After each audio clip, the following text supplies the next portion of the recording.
ఈ దీపారాధన అనేటటువంటిది ప్రతి హైందవుల ఇంట్లోనూ నిత్యము జరిగేటటువంటి కార్యక్రమం. సనాతనంగా అది ఈవేళలో నిన్నో మొదలుపెట్టినటువంటిది కాదు. చాలా సనాతన కాలం నుంచి కూడా ఈ దీపారాధన అనేటటువంటి దేవుడు చేస్తూనే ఉన్నాం. దేవుడి కోసం కొంతమంది రూములు కేటాయిస్తారు. చిన్న ఇల్లు అయితే అందులోనే కొంత ప్రదేశాన్ని దేవుడి కోసం కేటాయించడం జరుగుతూ ఉంటుంది. ఈ విధంగా ఆ దేవుడి కోసం కేటాయించిన గూట్లో ప్రతి నిత్యము దీపం పెడుతుంటాం. కొంతమంది 2 పూట్ల కూడా పెట్టేటటువంటి వారు ఉన్నారు దేవుడికి. అయితే ఈ దీపాలు ఎన్ని రకాలు, ఏ విధంగా పెట్టాలి అనేటటువంటిది ఈనాడు అసలు సమస్య కాదండి. ఇది మనం క్రియేట్ చేసేస్తున్నాం, మనమే సృష్టించుకుంటున్నాం సమస్యలు. దేవుడి సృష్టిలో సమస్యలు ఉండవండి, మనమే సృష్టించేస్తున్నాం. దాని పరిష్కారాలు మనమే చెప్పేస్తున్నాం.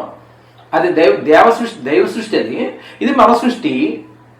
కాబట్టి ఇలా ఉంది ఈరోజు పరిస్థితి.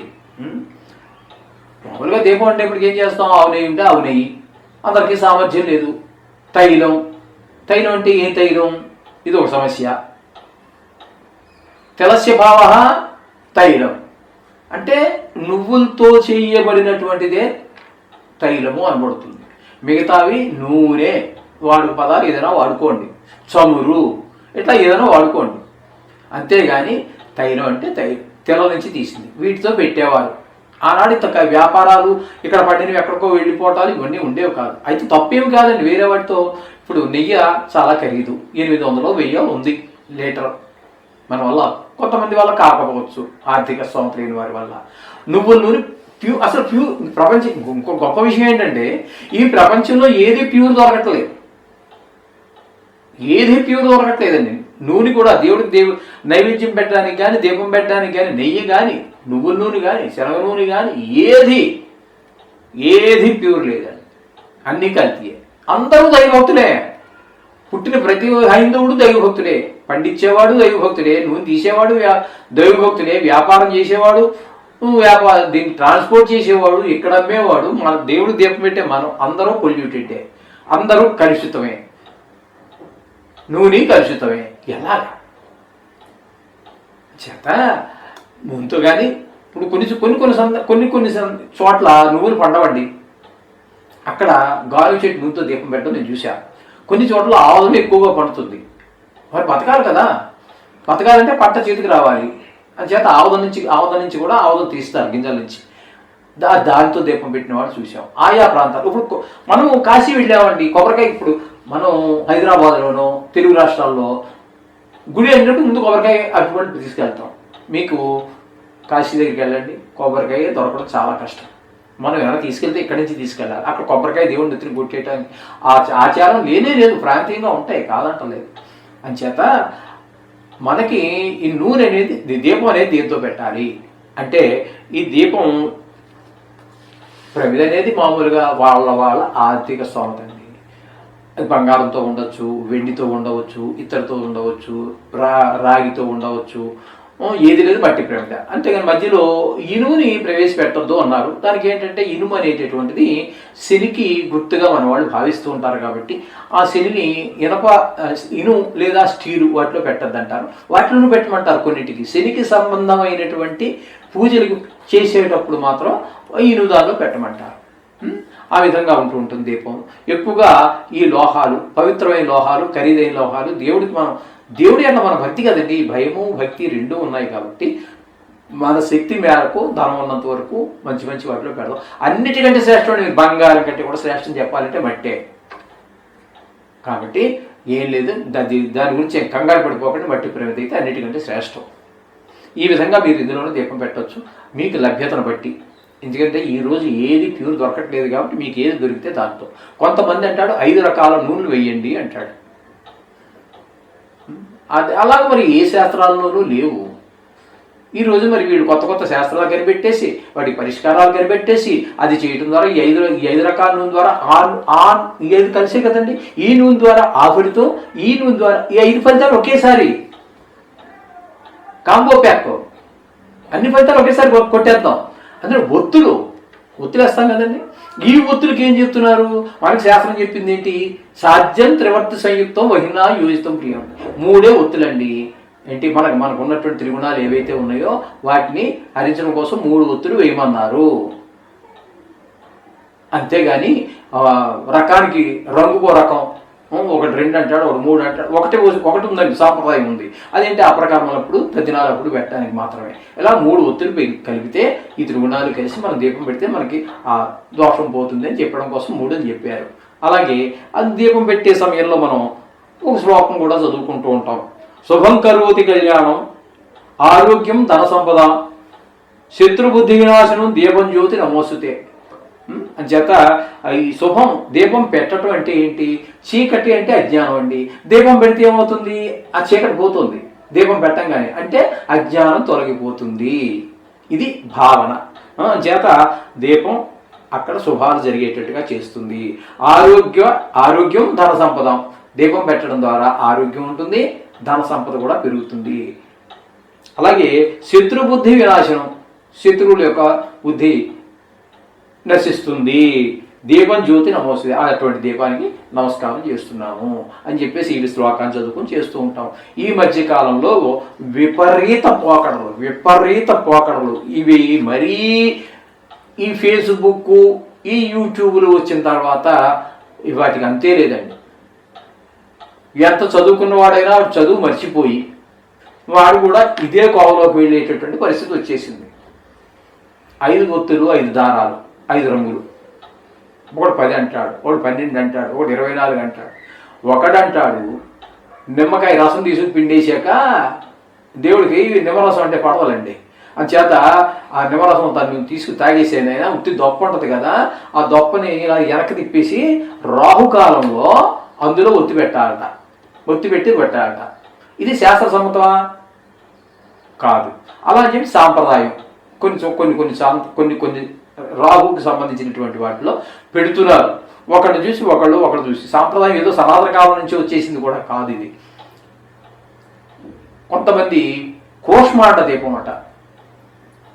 కోష్మాండం అంటే మనకి తెలుసు కదండి, గుమ్మడికాయ, తీ గుమ్మడికాయ కావచ్చు, బూడిద గుమ్మడికాయ కావచ్చు. దాన్ని మనం పూర్వకాలంలో ఒక ఆహార పదార్థం అది. తర్వాత దాంట్లో శక్తిని గ్రహించినటువంటి మన పెద్దలు ఏం చేశారంటే దాన్ని దృష్టి దోషాలను నివారించడానికి, నరదిష్టి కావచ్చు, దిష్టి దోషాలు కావచ్చు, అట్లా ఏ రకమైన దోషాలు ఉన్నా అవన్నీ నాశనం అవడం కోసం వీటిని కొన్ని హోమాల్లో కూడా మనం వేస్తూ ఉంటాం, తీ గుమ్మడికాయ మొక్కలు చేసి.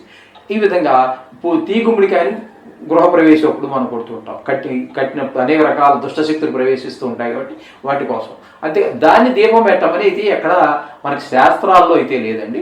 తర్వాత హోమంలో మొక్కలు వేయటం అనేది ఉంది. అది ఇవి తర్వాత వీళ్ళందరూ చెప్తున్నారు కదండి, మనకే 2 మెదలు ఇచ్చారు కదండి, పెద్ద మెదడు ఒకటి, చిన్న మెదడు ఒకటి. వీటిని అప్పుడప్పుడు ఉపయోగించాలి కదా. ఏ విధంగా ఉపయోగించాలి తెలియదు, ఈ విధంగా ఉపయోగించేద్దాం. కొద్ది కుష్మాండ దీపాన్ని ఒకటి పెట్టారు. అలాగే రకరకాల దీపాలండి. కొబ్బరికాయ చెప్ప పగలు కొట్టి కొత్త కొబ్బరికాయ కొనుక్కొచ్చి, అది ఇప్పుడు కార్తీక మాసంలో మనం ఇంట్లో రోజు లేకపోతే వారానికి 1 రోజు కొబ్బరికాయ కొడతాం కదా, ఆ కొబ్బరి చెప్పని దాచిపెట్టుకొని దాంట్లో, ఎందుకంటే దాంట్లో కొబ్బరిలోనే కాదండి, కొబ్బరి పైన ఉన్నటువంటి చెప్పలో కూడా నూనె ఉంటుంది. ఆ నూనె ద్వారా మధ్యలో ఆగిపోవడం కానీ అది ఈ లోపల వేసినటువంటి ఈ 365 ఒత్తులు, ఎన్ని ఒత్తులు వేస్తే అన్ని ఒత్తులు అవి ఆరిపోకుండా ఉండడానికి, మరింత ప్రజ్వలంగా వెలగడానికి అది కూడా సహకరిస్తుంది. అందుకోసం కొబ్బరి చెప్పలో పెట్టమన్నారు. అలా కాకుండా ఇప్పుడు కొత్త కొబ్బరికాయ కొనుక్కొచ్చి లోపల ఇంకా కొబ్బరి ఉంటుంది పచ్చిదిగా, దాంట్లోనే పెట్టేసి దాంట్లోనే వెలిగించి దీపం పెట్టి నీకు ఫలితం వచ్చేసి నీ పని అయిపోయింది పో అంటే ఏం చెప్తామండి? చేస్తున్నారు. అయిందా? వాడు అదృష్టం. నేను చెప్పాను అనుకోండి, నేను చాలా గొప్పవాడు అనమాట. నేను చెప్పాను, అది చేశాను, పక్కన పని అయిపోయింది. నేను చెప్పాను, పని అవ్వలేదు, నేను పనికి మానండి. ఇది శాస్త్ర సమ్మతం కాదు కదండి. ఇది చేయంగా ఏమవుతుంది? సాంప్రదాయంగా మారిపోవడం.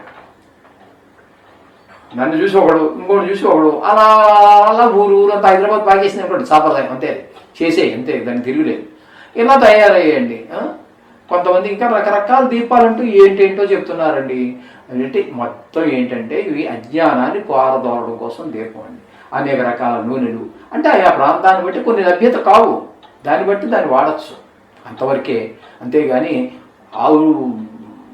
నాటావు ఎక్కడుందో చూసి అదేమో రోజుకి నాటావు ఎంత అండి, 1/2 లీటర్ లీటర్ కంటే ఇవ్వదు. గట్టిడే గంగగోవు పాలు గట్టిడైనది అవి ఇచ్చేదే చాలా తక్కువ ఇస్తుంది. అది మామూలు జెర్సీ ఆవులే ఉన్నాయనుకోండి, 3 పూట్ల 3 బకెట్లు ఇచ్చేస్తుంది. 3 15-45 లీటర్లు ఇస్తుంది. అవి కాదు కదా మనకు కావాల్సింది. ఆ గంగి పువ్వులో అందులోంచి ఇవన్నీ ఎక్కడ వస్తుంది, తాగేవాళ్ళు ఎవరు, అది కల్తీ లేకుండా ఇస్తారా? ఇన్ని పాలల్లో బింది నీళ్ళలో 2 చెంచాలు వేసి గంగ పోవాలంటే మనం చూస్తూనే ఉన్నాం. కాశీ వెళ్ళినప్పుడు కూడా గ్లాసుల్లో అమ్ముతున్నారు. ఆ పాలు అంటే ఎవరైనా చొక్కలు వేసారు కాదంటలేదు. అందులో నీళ్లు 90%, 10% పాలు ఉంటాయి. మనం ఇక్కడ అమ్ముతున్నారు ప్యాకెట్లో. అది ఆవు పాలా ఎలా చెప్తాం? దాని మీద ఆవు బొమ్మ ఉంటే ప్యాకెట్ మీద, అది ఆవు బొమ్మ ఉంటే ఆవు పాలు, గేదె బొమ్మ ఉంటే గేదె పాలు. మనం ఏంటంటే ఆవు పాలు ఇవ్వగానే వాడు అది మీద చూస్తాడు, ఒకసారి గేదె పాలు ఉంది, గేదె బొమ్మ ఉందా ఆవు బొమ్మ ఉందా అని అమ్మేవాడు. చూసి ఇదిగో ఇది ఆవు పాలు అంటాడు. ఓ దేవుడు ఇంకా ఆయన చూసుకోవాలి, భగవంతుడిని చూసుకోవాలి. మన వల్ల అయితే కాదు, లోపల ఉన్నది ఏంటో అమ్మేవాడికి తెలియదు, ఆ తయారు చేసినట్టు తెలుసు. అది నిజాన్ని చెప్పాలంటే గేదె పాలు కాదు, ఆవు పాలు కాదు, అదే సర్పును అమోనియా అన్ని కలిపి చేస్తున్నారట, కెమికల్స్ సర్పు వేసి. అలాంటి పాలు ఇవన్నీ తీసుకెళ్ళి మన దేవుడు పూజించి మన పుణ్యం కావాలి. ఎంత భయంకరమైన ఇష్ట పెడతా ఉండే ఆయన దగ్గర. సంకల్పాలు కొత్త వచ్చేసాయి పూజ చేసినప్పుడు. స్వగృహ ప్రాప్త్యర్థం, ద్విచక్ర వాహన ప్రాప్త్యర్థం, చతుశ్చక్ర ప్రాప్త్యర్థం అంటే కారు అనమాట. ఇట్లా సంకల్పాల్లో కూడా అనేక రకాలు వినపడుతున్నాయి మధ్యన. అవన్నీ లేవండి. అసలు పూజ చేసేది నీ లిస్ట్ అంతా ఆయనకి ఇచ్చేస్తే నువ్వు పెట్టేదేమో ₹1 అరటిపండా, ఇన్ని కోరికలు కొడతావా? చతుర్విధ పరపురుషార్థం, సిద్ధ్యర్థం. చతుర్విధ పురుషార్థం అంటే ధర్మ, అర్థ, కామ, మోక్ష. ధర్మం, అర్థం, కామం ఇవన్నీ భూమి మీద ఉండగా కావాలి. మోక్షం చచ్చిపోయిన తర్వాత వచ్చేది, అది కూడా ఇప్పుడే ఈ ₹1 అరటిపండుకే. ఇవన్నీ కాదండి. దీపం కాదు, ఏది పెట్టినా భక్తిగా చేయండి. భక్తి లోపిస్తే నువ్వు ఏమి చేసినా దండగే.